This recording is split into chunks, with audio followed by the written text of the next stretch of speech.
오늘 말씀 속에서 우리는 여호야다라는 인물을 보게 됩니다. 이 여호야다라는 인물은 어떤 인물이냐? 이스라엘, 특별히 남유다의 제사장이었던 사람입니다. 그래서 이 사람의 이름 자체가 바로 이 사람의 삶을 나타내고 있는데, 여호야다는 여호와 야다가 합쳐져 있죠. 여호와는 하나님의 이름이고, 야다는 알다, 사랑하다라는 뜻입니다. 그러니까 하나님이 아신다, 하나님이 사랑하신다, 뭐 그런 이름인데요.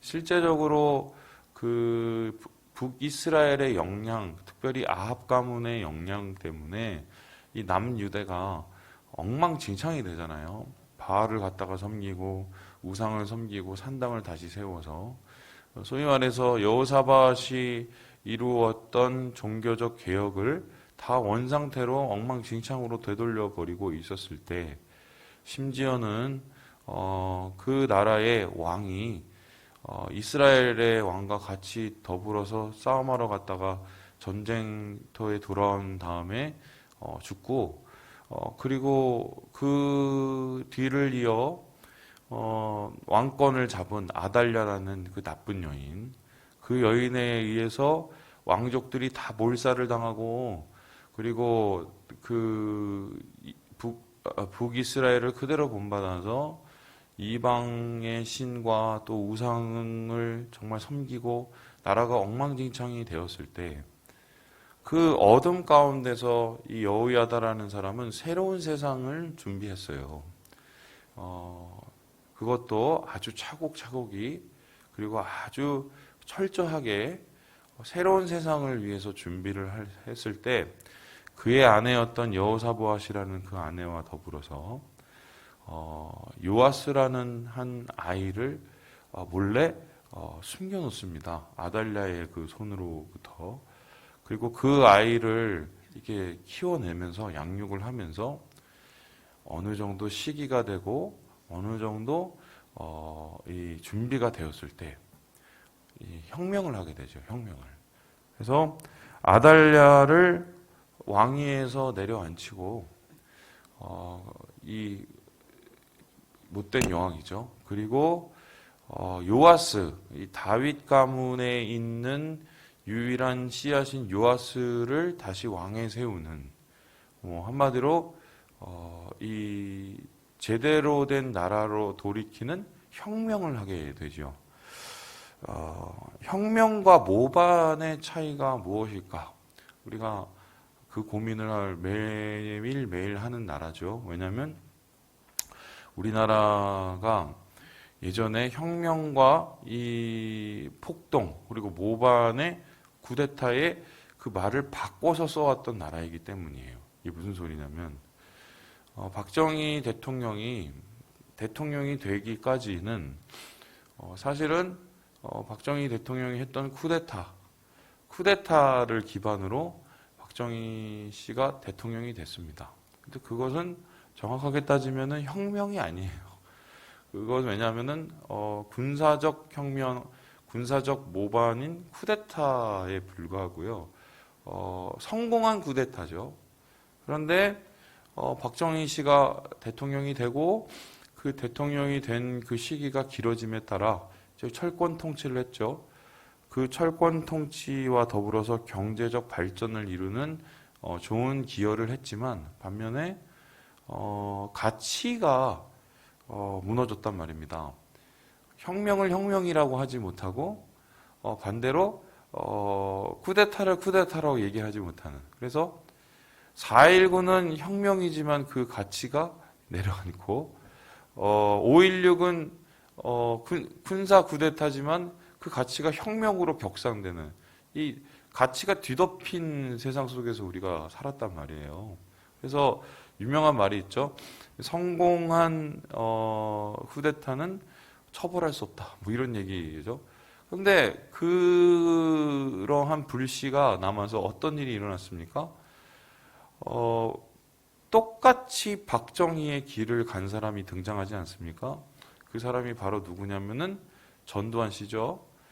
전두환 씨가 총 들고 올라가서 그 민주주의를 짓밟고 청와대에 들어가서 소위 말해서 이 자기 스스로가 자기를 대통령으로 세우는 박정희 씨도 하지 않았던 그런 일을 했던 이유는 뭐냐면 보고 배운 거예요.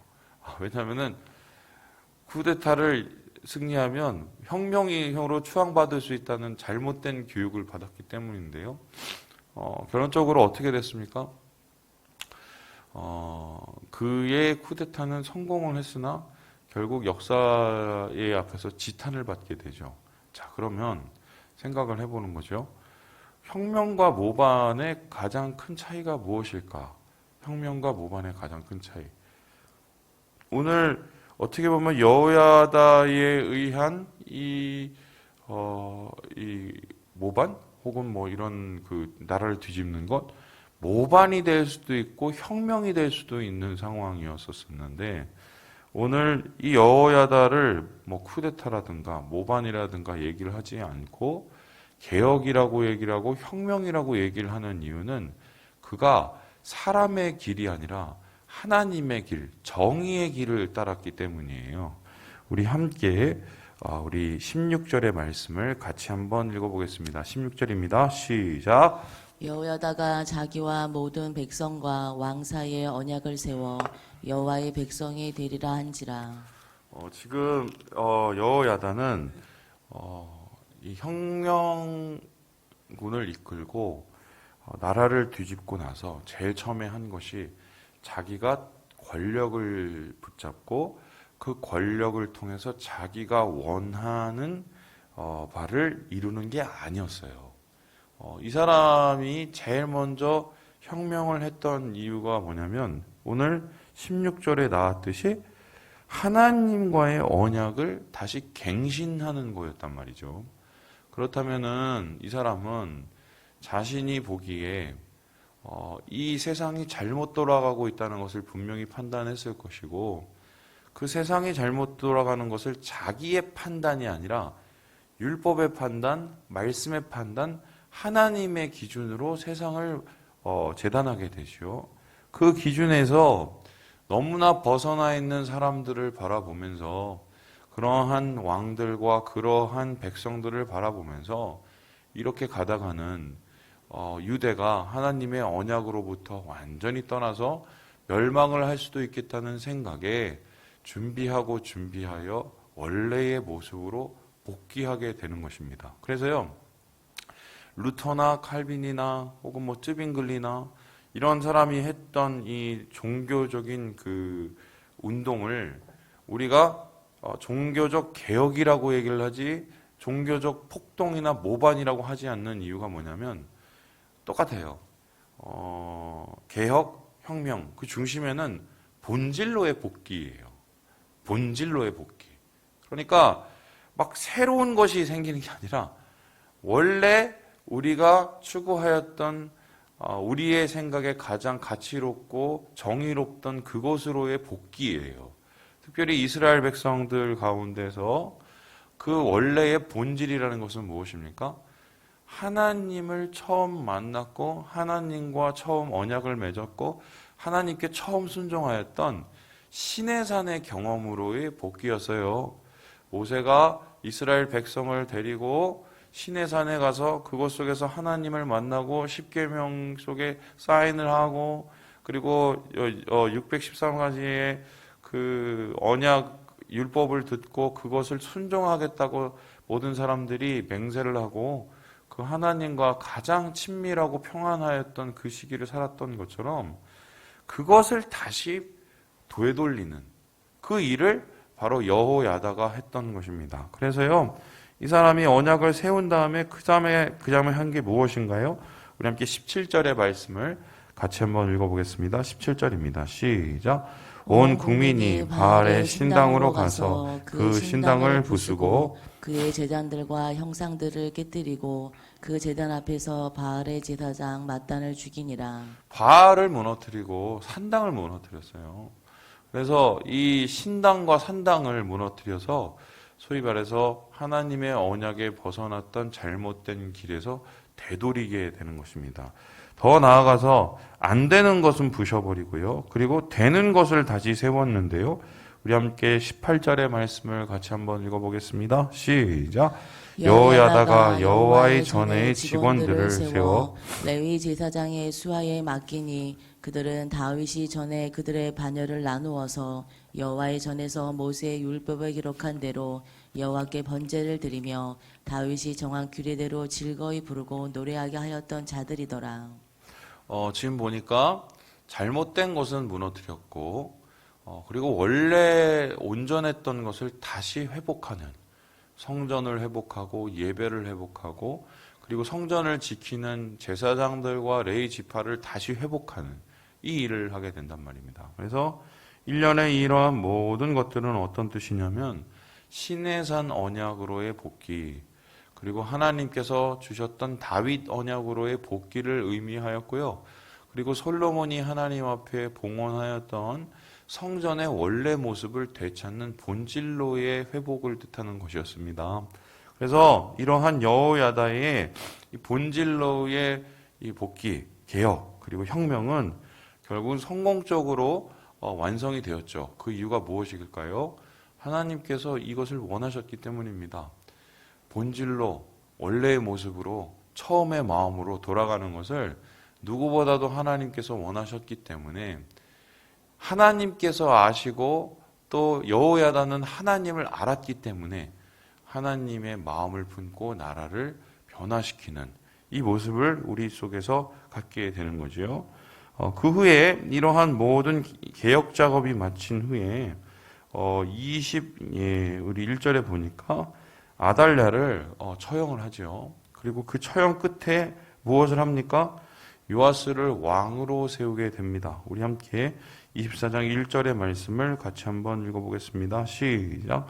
요아스가 왕위에 오를 때에 나이가 7세라 예루살렘에서 40년 동안 다스리니라. 그의 어머니의 이름은 시비아요 브엘세바 사람이더라. 어린 왕을 세우죠. 그러면 분명히 왕이 제대로 통치를 하기까지는 섭정을 했을 것이 분명하지만 확실한 거는 자기가 손에 쥐고 좌지우지하면서 자기의 욕심대로 나라를 만들지는 않았다는 거예요. 그래서 이 성경은 역대기 기자는 여호야다의 인생을 뭐라고 표현하였냐면은 2절에 다음과 같이 이야기를 합니다. 우리 같이 한번 읽어보죠. 시작. 제사장 여호야다가 세상에 사는 모든 날에 요아스가 여호와 보시기에 정직하게 행하였으며. 이 사람은 지 맘대로 손에 주무르고 나라를 혹은 왕을 좌지우지했다 이렇게 얘기를 안 하고요.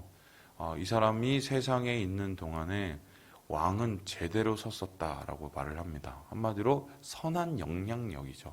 선한 영향력. 오늘 이 말씀을 보면서 우리가 얻게 되는 교훈이 무엇인가요? 하나님이 아신다. 하나님이 아시는 게 무엇입니까? 우리의 심중을 아십니다. 우리의 마음속에 무엇이 무너져야 되고 우리의 마음속에 무엇이 다시 세워야 되는지를 하나님이 아시고 계세요.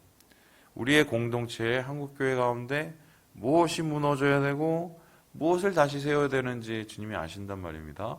이 본질로의 복귀, 바로 이런 하나님의 마음을 알았던 여호야다가 하나님의 마음을 알고 그 마음으로 세상을 바꾸기 위한 준비를 했었을 때 한 사람의 영향력이 결론적으로 이스라엘의 운명을 다시 새롭게 쓰는, 이스라엘의 역사를 다시 새로운 지평으로 인도하는 그러한 일을 만들게 되는 거죠. 그래서요, 이 기독교 역사에도 보면 영웅들이 있습니다. 영웅들.